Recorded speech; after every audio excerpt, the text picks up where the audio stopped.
Lok Sabha speaker Om Birla అధ్యక్షతన అఖిలపక్ష భేటీ జరిగింది. అన్ని పార్టీల ఫ్లోర్ లీడర్లతో స్పీకర్ సమావేశమయ్యారు. లోక్సభలో ప్రతిష్టంభన తొలగించేందుకు ప్రయత్నించారు. బీహార్ ఓటర్ల జాబితా సవరణపై చర్చకు విపక్షాలు పట్టుబట్టాయి. సోమవారం నుంచి యథావిధిగా సభా కార్యకలాపాలు జరగనున్నాయి. అఖిలపక్ష సమావేశంలో ఏకాభిప్రాయం కుదిరింది. లోక్సభలో ప్రతిష్టంభన తొలగించేందుకు స్పీకర్ ఓం బిర్లా అధ్యక్షతన కీలక సమావేశం జరిగింది. ఈ సమావేశానికి అన్ని పార్టీల ఫ్లోర్ లీడర్లు హాజరయ్యారు. ఆపరేషన్ సింధూర్ తో పాటు బీహార్ ఓటర్ల జాబితా సవరణపై చర్చకు విపక్షాలు పట్టుబడుతున్నాయి. అయితే ఎన్నికల జాబితా సవరణ ఈసీకి సంబంధించిన అంశమని, సభలో చర్చ అవసరం లేదని కేంద్రం చెబుతోంది.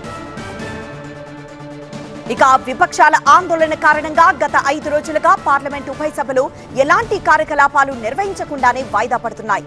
సోమవారం నుంచి సభా కార్యకలాపాలు యథావిధిగా కొనసాగేలా అఖిలపక్ష సమావేశంలో ఏకాభిప్రాయం కుదిరింది. స్పీకర్ కు పూర్తిగా సహకరిస్తామని విపక్షాలు హామీ ఇచ్చాయి. సోమవారం లోక్సభలో ఆపరేషన్ సింధూర్ పై చర్చ జరుగుతుంది.